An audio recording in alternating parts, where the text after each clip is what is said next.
Me dicen ustedes a la hora que para empezar, ¿ya? ¿Ya podemos empezar?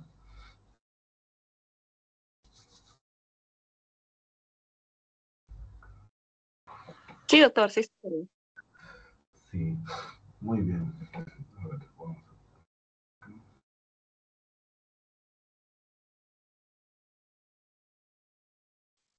Ya. Vamos a ver el volumen. Todo bien. Ya. El día de hoy vamos a tratar el tema de hormonas, las hormonas en la mujer, los estrógenos y los progestágenos. Vamos a acordarnos de algo de forma rápida, el ciclo menstrual, ¿no es cierto? El ciclo menstrual en la mujer dura 28 días, ¿no es cierto? Los 14 primeros días son de lo que se llama la fase estrogénica y los otros 14 días son la fase progestagénica, ¿no? Entonces hay una fase estrogénica, folicular, de crecimiento y una fase lútea de progestagénica, ¿no? El día 14 es cuando se produce la ovulación. Un ciclo es de 28 días. El ciclo en la mujer puede ser de 28 o de 30 días, de 26, 28, 30 días. La regla dura 3 días, hasta 5 días, en la que se pierde 50 centímetros, más o menos entre 50 y 150 centímetros de sangre, ¿no es cierto? El primer día de la regla corresponde al ciclo, a ese ciclo, ¿no? Por eso se dice que tiene 28 días. ¿Por qué? Porque el primer día de la regla es parte de ese ciclo. El primer día de la regla empieza a madurar los ováricos, ¿no? Para, este, eh, para empezar la fase proliferativa que está comandada por los esfínteres y que en la adenomhipófisis está comandada por la FSH.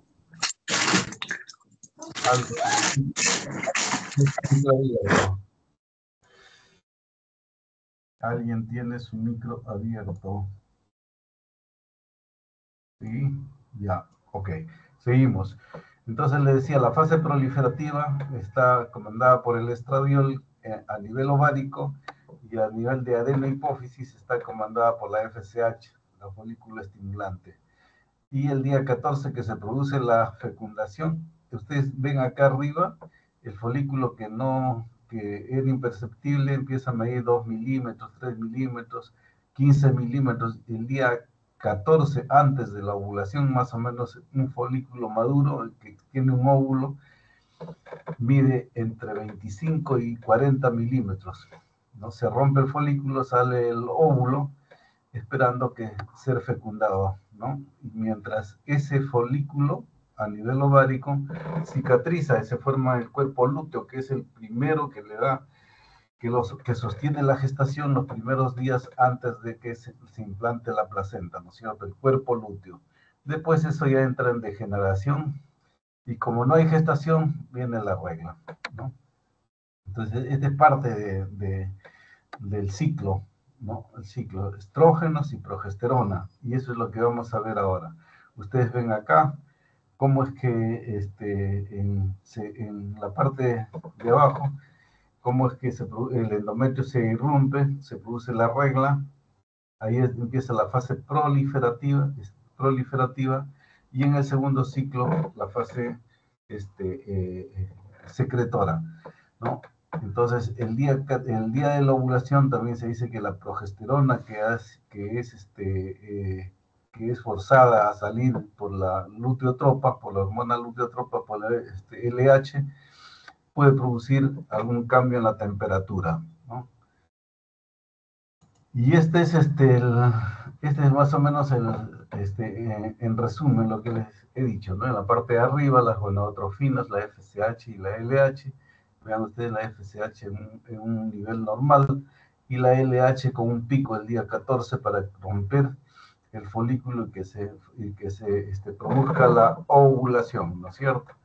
Están los estrógenos a nivel ovárico, que ahora los vamos a ver, y la progesterona, que los estrógenos comandan la primera parte, les decía, la fase proliferativa, y la progesterona la fase secretora, ¿no? Donde están ya el colchón preparado para la nueva anidación del nuevo ser, ¿no? Entonces, a nivel ovárico, ustedes ven acá, imperceptible, se forma el folículo maduro, les decía, entre 25 milímetros y 40 milímetros, ovula y después ya cicatriza si es que no hay fecundación. Es importantísimo ver cómo es que se forman las hormonas, ¿no? En este caso vamos a hablar primero de los estrógenos, ¿no? Los estrógenos, las hormonas, en primer lugar, los estrógenos y la progesterona se forman a partir del colesterol, ¿no es cierto? Del colesterol. Y el colesterol se forma parte del acetato, que el cuerpo lo toma, lo convierte en colesterol, y ahí en pregnenolona hay hasta 4 vías, ¿no es cierto? En pregnenolona, progesterona, 17-hidroxiprogesterona, androstenediona, estrona y estradiol. Pero también en la vía más larga, que puede ser la pregnenolona, el 17-alfa-hidroxipregnenolona, la dehidroepiandrosterona, el androstenediol, estos dos igual, con tres vías, ¿no es cierto? Hacia 17-alfa-hidroxiprogesterona, androstenediona y testosterona, vean ustedes. Entonces, el primer esteroide que se forma femenino es la progesterona, ¿no es cierto? Es el primero que se forma en la esteroidogénesis. Y el último, que se forma ya por aromatización, ya sea de la androstenediona en estrona y en estradiol, o de la testosterona en estradiol por aromatización. Y es acá ustedes donde ven, estos numeritos son las enzimas que intervienen, ¿no? La desmolasa al comienzo, la 17-alfa-hidroxilasa, la P4 liasa, la 17 beta hidroxideshidrogenasa, la 3 beta hidroxideshidrogenasa, y la última, que termina de transformarse en los estrógenos, los más potentes, es el estradiol.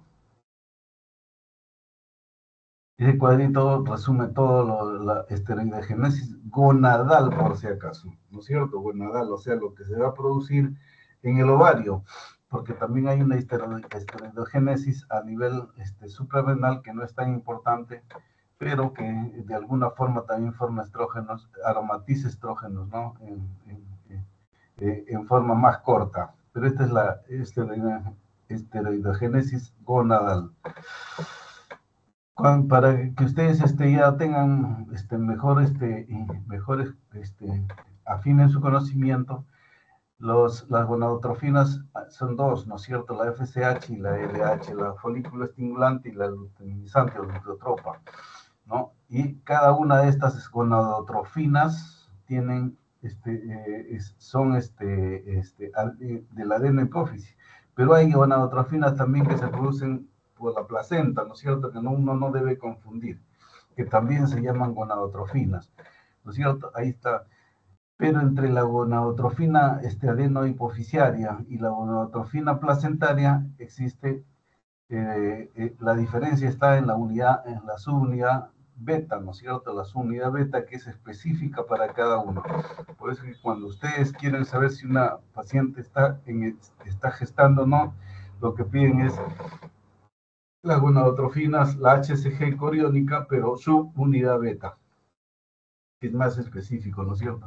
Esta subunidad beta de la adenohipófisis van a encontrar alta en las pacientes menopáusicas, y la gonadotrofina coriónica placentaria lo van a encontrar en la gestación. Los estrógenos, hablando ya de los estrógenos, derivan del ciclopentano perhidrofenantreno, ¿no? Que con 18 átomos de carbono.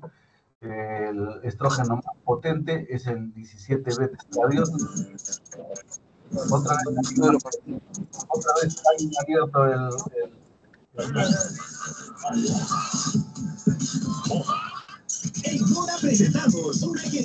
abierto el micro. Les decía que tenemos tres tipos de estrógenos, ¿no? Pero se ha agregado un cuarto que lo vamos a ver ahora, que no tiene trascendencia, pero el 17 beta estradiol, la estrona y el estriol, ¿no es cierto? Que se llama E1, E2 y E3, ¿no? Se ha abierto un cuarto estrógeno, les decía, pero estos son este es el más potente, el 17 beta estradiol, seguido del estrona y el estriol, que es el menos potente, prácticamente es el último metabolito de los estrógenos que se elimina por orina. Cada uno de estos esteroides tiene 18 carbonos, ¿no? Que es importante saberlo también, que tiene un anillo fenólico, el cual depende de la unión selectiva y la afinidad hacia los receptores, que vamos a ver ahora, ¿no? ¿Quién le da la afinidad hacia los receptores? El anillo fenólico de esta cadena carbonada, ¿no? La vida se produce, ¿dónde se producen los estrógenos? Se producen en los ovarios, ¿no? ¿Dónde? Es sintetizado a nivel de la granulosa a partir de los precursores endogénicos proporcionadas por las células de la teca, ¿no? Entonces, tiene una producción de la teca granulosa, ¿no es cierto? Fundamentalmente de la granulosa, donde se produce lo que hemos visto en el cuadro, en uno de los cuadros primeros, la esteroidogénesis. Ingresa el colesterol a la célula de la teca, este se convertido en androstendiona, como hemos visto, esto ya es repetición, estos sustratos pasan a la célula de la granulosa, donde se produce la aromatización, ¿no es cierto?, para convertirse en estradiol, ¿no? Y se transforma en estrona y en estradiol. Y este es el último de los estrógenos del que se está hablando, ¿no? Ya ustedes lo van a escuchar también, porque está entrando en el mercado en forma comercial para anticoncepción o para reemplazo hormonal, el estetrol.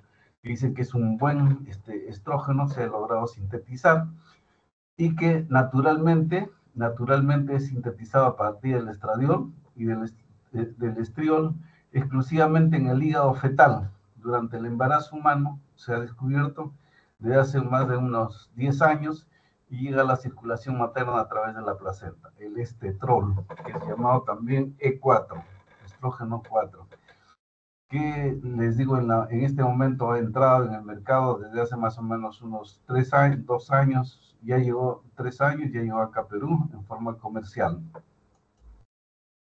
La actividad de la aromatasa, entonces, ¿por quién es inducida? Por las gonadotrofinas, ¿no es cierto?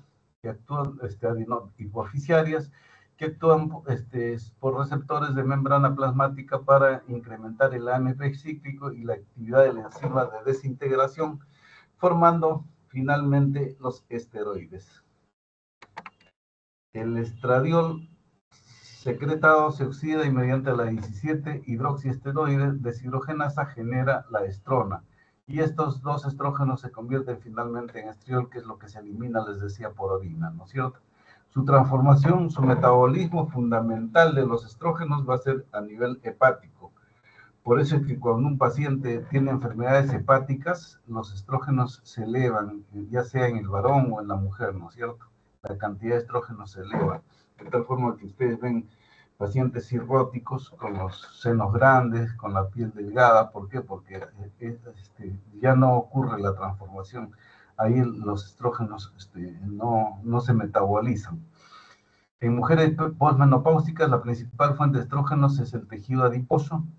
Por eso es que se dice que del tejido adiposo a nivel suprarrenal o a nivel, haya una aromatización periférica que se llama, ¿no? Que mientras más obesa es la paciente, más estrógenos aromatiza en forma periférica, ¿no? ¿A partir de qué? A partir de la dehidroepiandrosterona secretada por la corteza suprarrenal, que les decía antes, ¿no? De la esteroidogénesis en la corteza suprarrenal.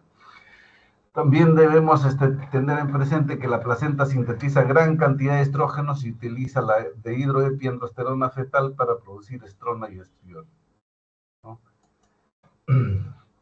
Este es el mecanismo de acción de los estrógenos, ¿no? La especificidad que les decía al comienzo, se va a unir a un receptor estrogénico. Ese receptor estrogénico va a facilitar el viaje hacia el núcleo y la unión del mismo.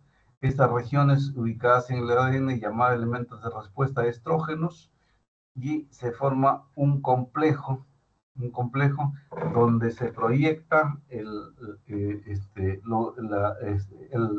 mensaje, ¿no es cierto? El mensaje a nivel de los genes que sale de la célula, sale el mensaje y va buscando en qué órgano va, en qué células y en qué órganos van a actuar ese mensaje que han traído los estrógenos. Existen para eso a nivel de la célula, dos receptores, los receptores alfa y los receptores beta. Mayormente, en mayor cantidad se encuentran los receptores alfa, que se dice que están localizados principalmente en tractos reproductivos, en el útero, en los ovarios, en la vagina, en las mamas, en el hipotálamo, en las células endoteliales y en el músculo liso vascular, ¿no es cierto? Y las células y los receptores beta que están localizados en los ovarios, en la próstata, en los pulmones, en el cerebro y en la vasculatura, ¿no? Vean ustedes. Ambos receptores parecen tener diferentes funciones lógicamente biológicas y responden en forma diferente a estrógenos diferentes, ¿no? Hay estrógenos diferentes, indudablemente, que los vamos a ver ahora. Pero es importante ver cómo es que existen dos receptores que son fundamentales para llevar la función estrogénica a cada célula. En la clasificación están los estrógenos naturales y los estrógenos sintéticos. De los estrógenos naturales que ustedes van a ver en el mercado está el beta-estradiol, ¿no? El 17-beta-estradiol, la estrona, el estriol y el estetrol, que les digo que es un producto nuevo que recién ha sido lanzado y recién ha llegado a nuestro país. Pero fundamentalmente estaba antes el 17-beta-estradiol, la estrona y el estriol. Los que más se usan farmacológicamente es el 17-beta-estradiol, el estriol y el estetrol. En los sintéticos está el etinilestradiol, que es uno de los más usados de los estrógenos sintéticos. El más usado es el etinilestradiol. Sigue el mestranol, el dietilestilbestrol, que se usó en una época, mucho. En la actualidad solamente se usa en cáncer de próstata, nada más, ya no se usa en pacientes, en mujeres, porque tiene problemas oncogénicos, entonces ya no, para la mujer ya no se usa, sobre todo cuando la mujer está embarazada. Se dice que si era niña el producto y usaba el dietilestilbestrol, de todas maneras desarrollaba cáncer de vagina a células claras. Está un producto nuevo, casi nuevo también, la tibolona, que es un producto sintético, ¿no? Que tiene efectos estrogénicos cuando ingresa al organismo femenino. Está el dienestrol, que es un producto, el dienestrol y el promestrieno, que son productos sintéticos y que se usan solamente en cremas vaginales, en óvulos y en jaleas para la sequedad vaginal. O sea, su potencia no es muy buena. Pero estos son la clasificación de los estrógenos. Los más potentes, el etinilestradiol y el 17-beta-estradiol. Los estrógenos se absorben por todas las vías, ¿no? Se absorben por vía oral, se absorben por la piel, se absorben por vía nasal, se absorben por vía parenteral, se absorben a través de la vagina, en óvulos. Es decir, se absorben por todas las vías, ¿no? Y se unen a las hormonas transportadoras de esteroides, ¿no? Hasta en un 98%, pero dejando un 2% que es la fracción libre, que es la fracción que actúa siempre, ¿no? Y su metabolismo sufre un metabolismo rápido a nivel hepático. El estradiol, a través de la deshidrogenasa, es sintetizado a estrona, y a través de la hidroxilasa es sintetizado a estriol, que es el metabolito que se elimina, les decía, a través de los riñones, ¿no? con sulfatos glucurónidos conjugados. Los valores normales para que ustedes tengan presente siempre de estrógenos en sangre en mujer van de 50 a 300 hasta 400 picogramos se considera, ¿no? De acuerdo al día del ciclo menstrual. Pero cuando una mujer entra en menopausia, por ejemplo, ya empieza a tener menos de 50 picogramos por mililitro de estrógenos, y ustedes van a encontrar, si es que le hacen dosaje de estrógenos a una mujer menopáusica, en 25, 30, que es lo que aromatiza en forma suave durante casi todo el resto de su vida, ¿no es cierto? Pero los valores normales van de 50 a 300 picogramos por mililitro.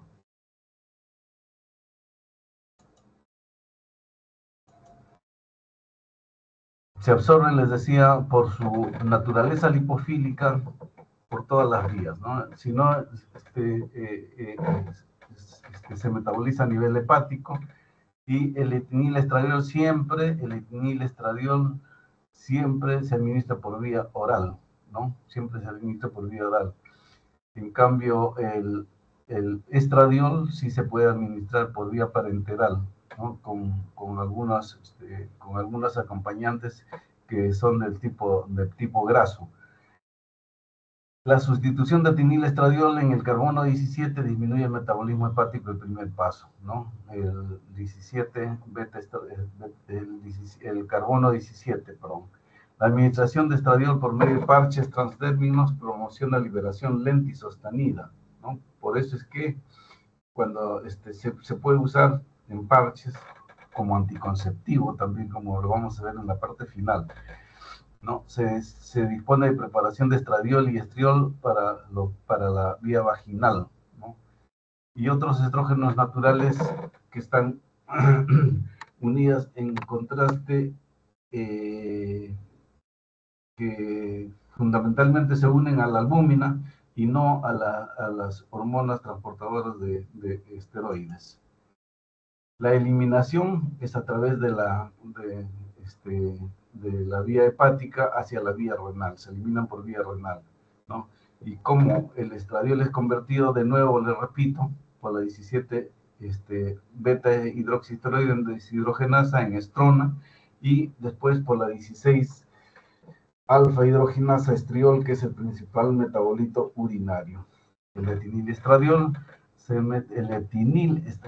elimina con mucho mayor lentitud que el estradiol, ¿no? El sintético se elimina con mayor lentitud que el estradiol, ¿no? El sintético dura más en la sangre debido a su bajo metabolismo hepático, y en diversos estudios se ha informado que la vida media es de 13 a 27 horas. Por eso es que se usa en casi todos los fármacos, especialmente en los anticonceptivos, el etinilestradiol, porque se elimina hasta las 27 horas. Vean ustedes, dura todo el día. O sea, un anticonceptivo que una mujer toma en la noche o que lo toma en la mañana le va a durar hasta 27 horas, de tal forma que a las 27 horas ya no hay anticonceptivo o estradiol en la sangre. Por eso es que se dice que se puede olvidar una tableta de anticonceptivos, pero no dos. ¿Por qué? Porque su duración es hasta las 27 horas del etinilestradiol. Las funciones de los estrógenos, ya ustedes han venido viendo en fisiología, intervienen en la maduración de los órganos reproductores, en la vagina, útero y trompas de falopio, y hay un crecimiento de las mamas, ¿no es cierto? Entonces maduran los órganos reproductores, vagina, útero y trompas de falopio, y también intervienen en el crecimiento de mamas, en el desarrollo de los caracteres sexuales secundarios, como la aparición de vello, sobre todo el vello pubiano, los cambios de timbre de voz en la mujer, la aparición de ciclo menstrual, la menarquia en la niña a partir de los 11 años, 12 años, 13 años, la regulación del ciclo menstrual, o sea, cada 28 días, lo regula aquí en los estrógenos. Intervienen en la fertilidad, indudablemente, intervienen en el apetito sexual, en el fortalecimiento de los huesos. ¿Por qué? Porque impiden la pérdida del calcio en el hueso, y mejoran el aspecto de la piel, indudablemente, ¿no? Ustedes ven una piel de un varón frente a una piel de una mujer, es más tersa, más suave, ¿Por qué? Porque ahí intervienen en la formación de colágeno y en la regeneración de la dermis. Intervienen en el metabolismo de las grasas. Se dice que los estrógenos activan la producción de HDL, que como ustedes saben es el colesterol bueno, que ayuda a disminuir las tasas de infarto, ¿no es cierto? Y también interviene en el comportamiento emocional. Eso es importantísimo tenerlo porque ustedes han visto que hay receptores de estrógenos a nivel cerebral precisamente para el comportamiento emocional en la paciente. Por eso es que cuando falta estrógenos, vamos a ver que la mujer llora, se irrita, entra a veces en depresión, en olvidos, precisamente ¿por qué? Porque intervienen, o sea, están presentes siempre a nivel cerebral. Los usos de los estrógenos, ¿en qué se usan? En anticoncepción, en terapia de reemplazo hormonal, en menopausia, cuando ya las pacientes no tienen función ovárica y les hace falta tratamiento, este tipo de hormonas, en el tratamiento del cáncer de próstata, como les decía, el etilestilbestrol, en digenesia gonadal, por ejemplo, en síndrome de Turner, donde no hay estrógenos y uno está obligado a darle toda la vida a la paciente aporte estrogénico, y en alteraciones de la menstruación. A veces hay alteraciones en las reglas en las que hay que dar tratamiento estrogénico acompañado también de los progestágenos. Entonces, cuando no hay estrógenos, ¿qué es lo que sucede? Se presentan síntomas tempranos en la paciente, hay bochornos, los calores de los hombros hacia arriba, que se llaman los bochornos, hay insomnio, falta de sueño, irritabilidad, labilidad emocional, lloran lloran por cualquier cosa. También se ve el adelgazamiento de las mucosas, ¿no? En forma temprana, cambios físicos intermedios, la atrofia de la mucosa vaginal, ¿no? Ustedes ven una vagina, la mucosa de una vagina en una mujer con función estrogénica es rosada, brillante, húmeda, ¿no? Eso es lo que pierde la mujer menopáusica. Cuando ustedes vean una mujer en menopausia, la mucosa vaginal va a ser pálida, seca, ¿no? Es decir, ya no hay estrógenos y hay que ayudarle, ¿no? Y ahí se puede infectar con facilidad. Y a veces las mucosas se adelgazan tanto que también comprometen a la mucosa de la uretra, de tal forma que pierden orina, ¿no? Hay incontinencia urinaria. El colchoncito que normalmente mantienen los estrógenos a nivel de la uretra se ha perdido, y por eso es que las mujeres con poco esfuerzo empiezan a tener incontinencia urinaria, ¿no es cierto? Hay cambios tróficos en la piel, se adelgaza la piel, empieza a haber manchas marrones, ¿no? Y se empiezan a ver las venas con bastante facilidad y se arruga la piel también. Y las enfermedades, los cambios tardíos son la osteoporosis, ¿no? La osteoporosis, porque ya no hay estrógenos que van a mejorar la masa ósea. Hay mayor enfermedad cardiovascular, mayor cantidad de infartos en las pacientes que no reciben tratamiento estrogénico. Puede haber demencia tipo Alzheimer con mayor frecuencia que en el varón, y puede haber cáncer se dice que hay mayor cantidad de cáncer de colon en pacientes que no tienen el aporte estrogénico. Los efectos secundarios cuando uno da estrógenos en una paciente puede haber hipertensión, infarto de miocardio, tromboembolismo, sobre el sistema nervioso, ansiedad, demencia, cefalea. En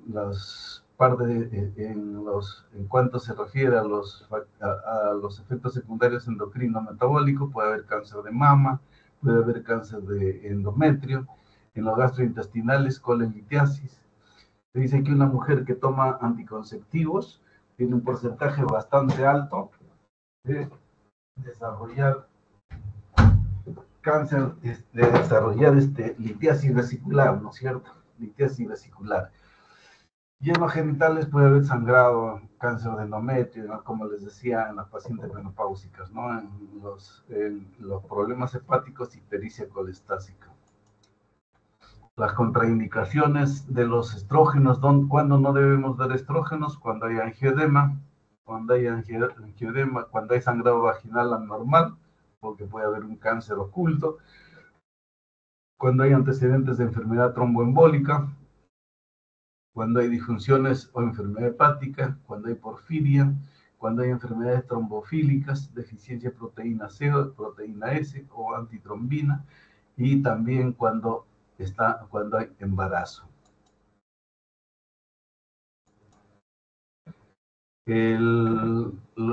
Así como hay estrógeno, como hay función estrogénica que nosotros quisiéramos en el organismo, también hay los antiestrógenos que han salido, ¿no es cierto? En los antiestrógenos son fármacos que que directamente actúan sobre los estrógenos inhibiendo su función. Está el clomifeno, Genocin como comercialmente, el tamoxifeno como tamoxifen, como Gadol, como Nolvadex, el danazol como Ladogal, y los inhibidores de la aromatasa como el letrozol o el anastrozol. ¿Y cuál es su función? Vean ustedes, la función antiestrogénica del clomifeno es que inhibe la unión de los estrógenos en la adenohipófisis, por lo que inhibe la autorregulación negativa y aumenta la secreción de la GnRH, que produce estimulación y crecimiento de los ovarios. El clomifeno es usado en infertilidad. Por esta acción, es una acción que fuerza a los ovarios a veces a ovular, y a veces se producen ovulaciones múltiples. Por eso que cuando se da tratamiento con clomifeno puede haber mellizos o trillizos, ¿no?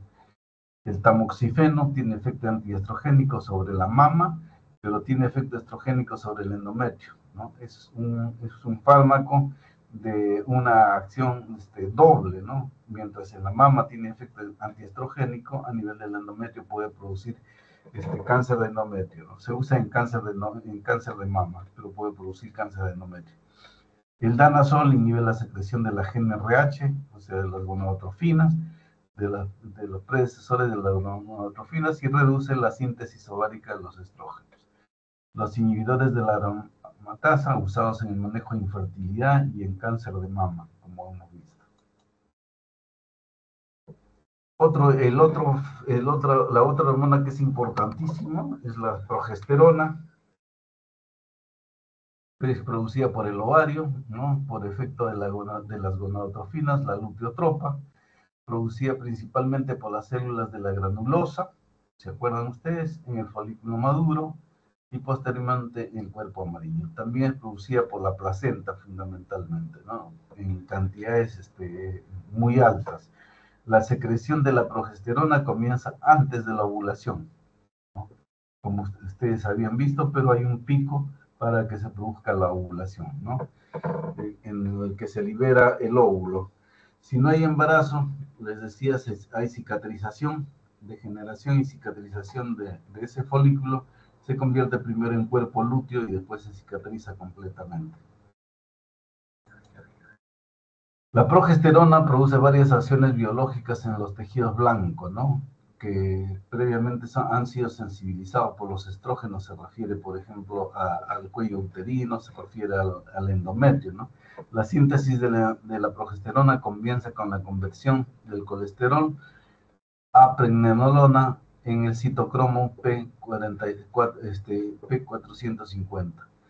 La pregnenolona puede tomar las dos rutas proteinadas por las enzimas, ¿no? Para convertirse, ¿se acuerdan del cuadro del comienzo, ¿no? La 3 de deshidrogenasa, que convierte directamente a progesterona, y la 17 hidroxilasa, que convierte a 17 alfa hidroxipregnenolona, y ahí sigue su ciclo, como lo vimos en una de las primeras láminas. La progesterona, igual que los estrógenos, se une a la globulina transportadora de esteroides con receptores específicos, que igual que los estrógenos se llaman alfa y beta, para inducir los efectos progestacionales específicos, formando un complejo hormona-receptor, ¿no es cierto? Este complejo hormona-receptor actúa a la adenilciclasa, como habíamos dicho, igual que los estrógenos, produciendo una desfosforilación y translocación a nivel nuclear, modificando el DNA con activación del RNA polimerasa, lo cual inicia el fenómeno del mensaje, la transcripción, ¿no? El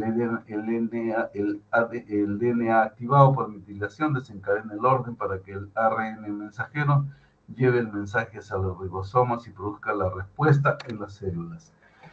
Hay que tener en cuenta que la progesterona presenta actividad antiestrogénica, actividad antiandrogénica y actividad antimineralocorticoide. Además, como la progesterona tiene baja actividad por vía oral debido al intenso metabolismo hepático, al igual que los estrógenos, se absorbe igual por todas las vías, ¿no? Se presenta en una solución oleosa para la administración oral o intramuscular como caproato de hidroxiprogesterona y acetato de medroxiprogesterona, ¿no? Siempre en una solución oleosa.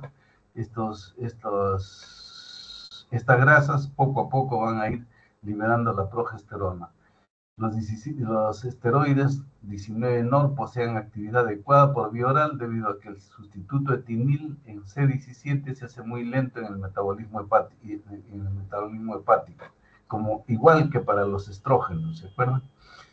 En el plasma, la progesterona está unida a la albúmina y a la globulina transportadora de esteroides.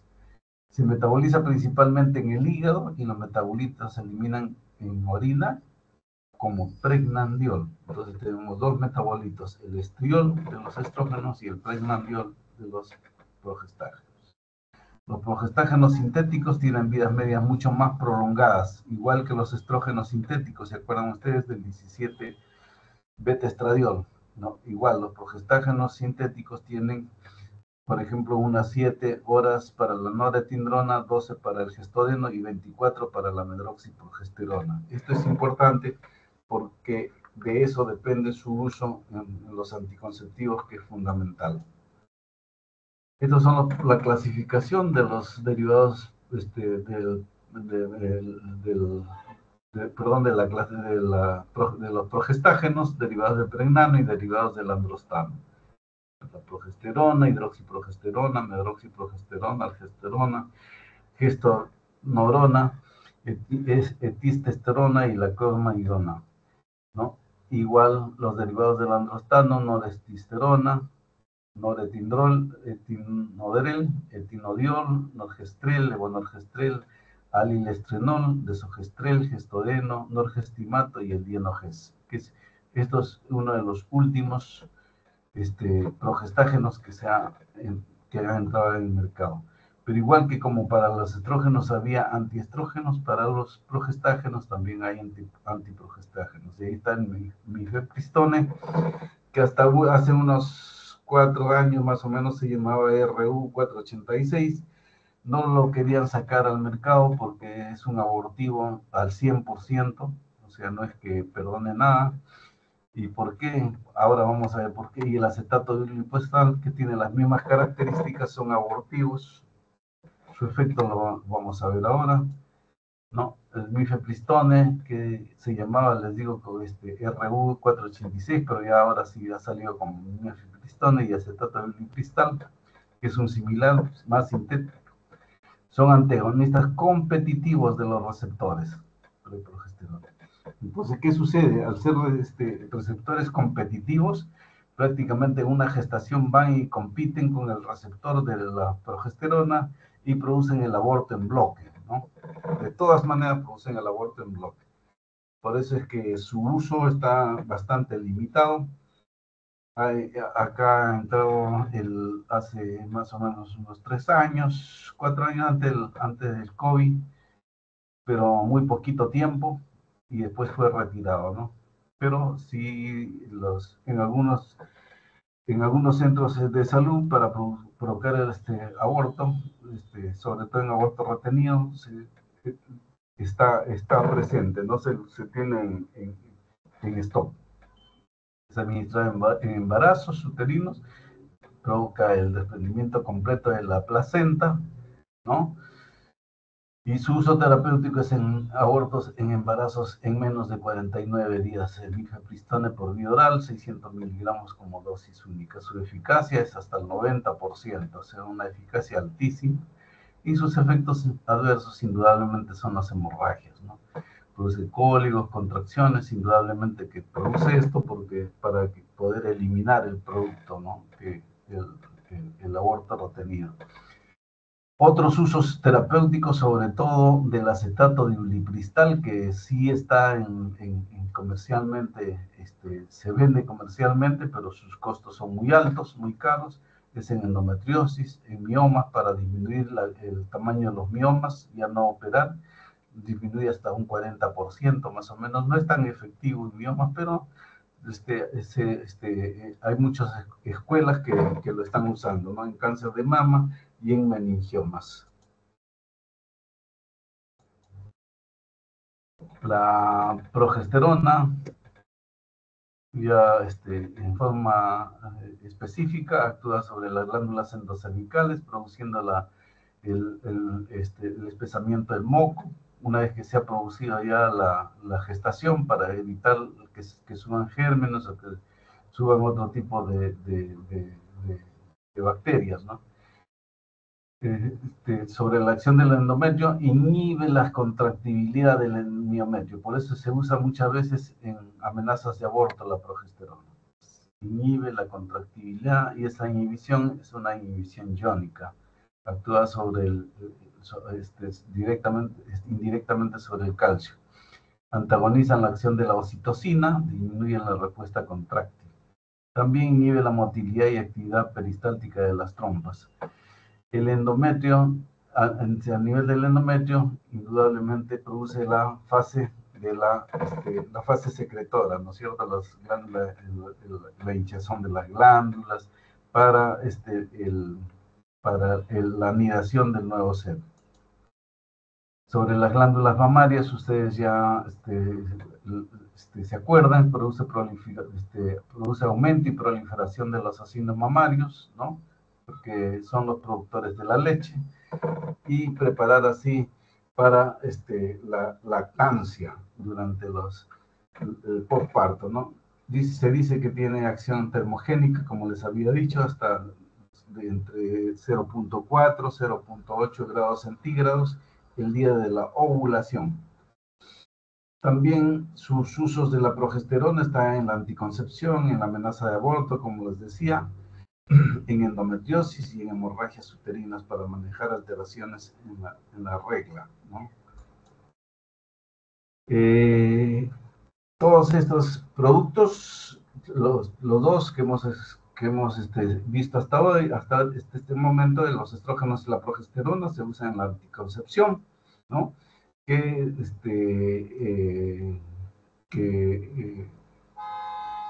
Existen algunos métodos específicos de anticoncepción, por ejemplo, los reversibles de larga duración, los LAR, por sus siglas en inglés, o sea, de larga duración, que se pueden poner cada mes o cada 3 meses, los LAR, o los métodos hormonales comunes y corrientes, en métodos de barrera, como vamos a ver ahora, los anticonceptivos de emergencia y finalmente la esterilización, que se puede usar para la anticoncepción.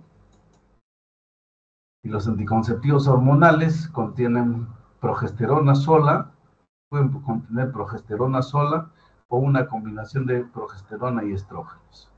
Las píldoras anticonceptivas en la actualidad, para que ustedes tengan una idea, antes habían los de 3 fases, después los de 2 fases, y en la actualidad son monofásicas. ¿Por qué se llaman monofásicas?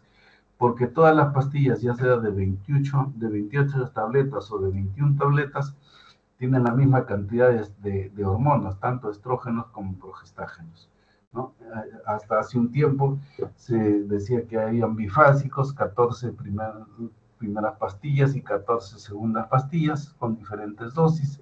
En alguna oportunidad fueron los trifásicos, pero en la actualidad ya no existe esas pastillas en los mercados. Solamente todos los anticonceptivos son monofásicos. Su mecanismo de acción: impiden la ovulación, adelgazan el endometrio, espesan el moco del cuello uterino, y de esa forma impiden así el descenso de los espermatozoides. Se administran por vía oral, inyectables, o se colocan debajo de la piel, hay progesterona en barritas, que ahora lo vamos a ver.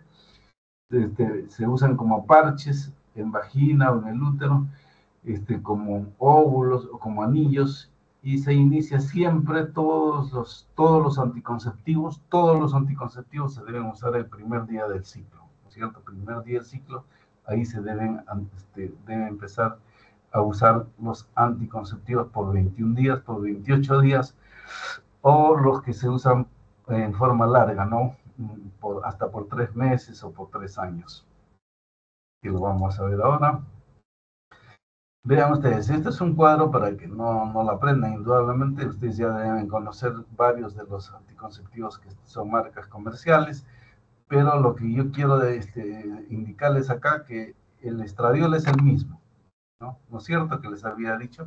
El etinilestradiol es el mismo, etinilestradiol, que puede ser en 0.02 miligramos o puede ser en 0.03 o 0.035 miligramos, ¿no? Pero es el etinilestradiol.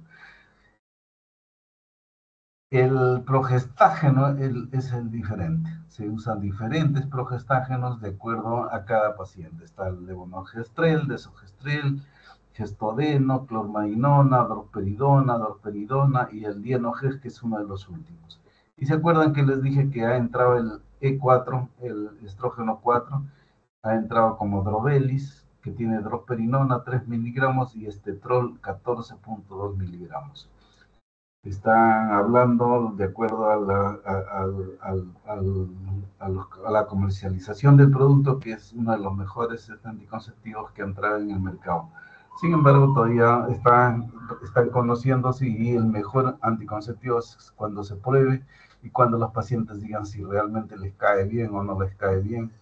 En cuanto a los efectos secundarios de turgencia mamaria, de cefalea, malestar, aumento de peso, aumento de la regla, disminución de la regla, todas esas cosas se ven, ¿no es cierto? Pero la efectividad siempre es igual para todos, o sea, la efectividad en cuanto a la anovulación, más es de acuerdo de acuerdo al índice de Pearl, ¿se acuerdan ustedes, no? El índice de Pearl Harbor, que fue realmente en Pearl Harbor donde se hizo el estudio, y que para todos los anticonceptivos es aproximado un poco más allá del 90%, ¿no es cierto?, en índice de efectividad.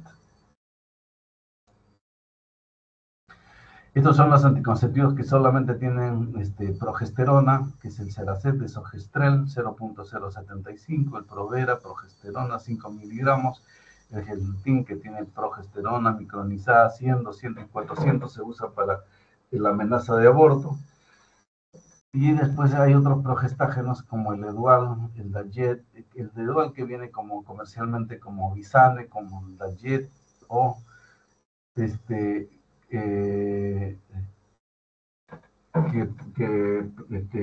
contienen un progestágeno que es el dienogest, que es nuevo, les decía, que es un derivado de la 19-noretisterona, que es para tratamiento de la endometriosis.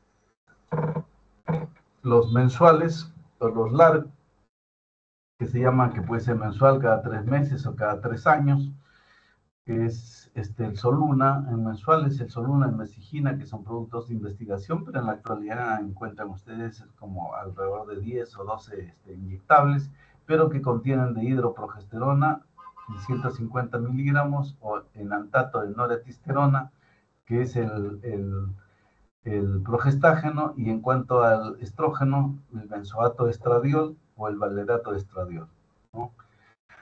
Los que se usan cada 3 meses o cada 84 días exactamente, el Depo-Provera, que es la medroxiprogesterona, 150 miligramos, solo medroxiprogesterona, solo progesterona, o el Sayana, que ya está en desuso, pero que tenía 104 miligramos de medroxiprogesterona. Existen los endoceptivos, que se llaman así, para 3 años, ¿no? Y el subdérmico también, el Nexplanon. El endoceptivo va dentro del útero, como lo ven ustedes acá, que es el Mirena o el Jaides, que tiene el levonorgestrel, y que van eliminando poco a poco durante 3 años el contenido de levonorgestrel. Y el subdérmico, que es el Nexplanon, que es el levonorgestrel, que se pone una barrita en la parte interna del brazo. En la paciente mujer, más o menos la barrita es como un fosforito, con un fósforo, un palito de fósforo, y así de ese mismo tamaño se introduce acá debajo de la piel, y también su duración está entre 3 a 5 años. Estas son las presentaciones nuevas, que no tienen mucha importancia con lo que yo les he dicho. Y la anticoncepción de emergencia, que sí ustedes deben conocer, ¿no es cierto? Es anticoncepción de emergencia. Esto es bueno que lo sepan porque es de emergencia, no es un método anticonceptivo. Solamente si se olvidaron, pero durante 1 o 2 meses al año, porque si lo empiezan a usar más, revoluciona prácticamente el ciclo menstrual, hace que la mujer sangre todos los días o que a veces se suspenda su regla durante algún tiempo. Está el Glanique o el Postinor, que viene con 150 miligramos de levonorgestrel, una tabletita, se toma una tableta después de la relación que se sospecha haya sido el día de peligro. Y bueno, son efectivas hasta más o menos un 60-70%, ¿no? Puede haber continuidad en la gestación hasta un 30-40%. Y también están los parches de hebra, son parches, 3 parches vienen en cada caja para cada ciclo. Se pone el primer día de la regla, el primer parche, y después después de 7 días se pone el segundo parche, y después de 14 días se pone el parche, ¿no? Más o menos para 21 días, el hebra. Y también están los rines, que son unos anillos muy flexibles que se ponen dentro de la vagina, que pueden tener solamente progesterona o que pueden tener progesterona y estrógenos, como está acá, ¿no? Se introducen igual, apenas termina la regla, se introducen dentro de la vagina y apenas inicia la regla se retiran, ¿no? En nuestro medio, su difusión es muy poca, ¿no? Por las costumbres que hay más. Prefieren los inyectables, los orales o los de larga duración.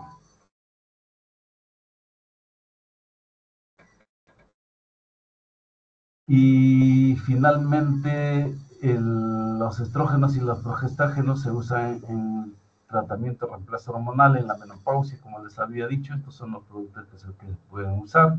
Está el estradiol, Climaprol, Eliane, Angelique, que puede ser estrógenos solos, sobre todo cuando la mujer ha sido histerectomizada. Se puede dar estrógenos solos, pero cuando una mujer no es histerectomizada y tiene el útero, se dan siempre los estrógenos junto con la progesterona para evitar cáncer de endometrio, ¿no? Igual que para los anticonceptivos, en la terapia de reemplazo hormonal vienen en tabletas orales, vienen en ampollas para ponerse cada mes, vienen en aerosol, ¿no? Que se pone 1, 2 o 3 puff en el brazo o en la parte interna del abdomen. Por ejemplo, es nuevo, el Neceto, que está acá, que es un pulverizador bastante bueno. Y también viene como Livial, que es la tibolona, que les decía que es un estrógeno, que es bastante bueno, da muy buenos resultados en la terapia de reemplazo hormonal. Puede venir en parches.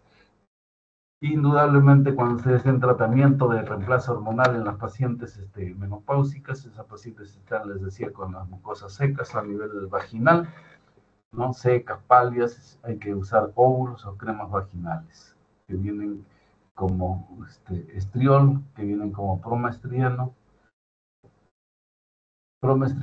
o estriol.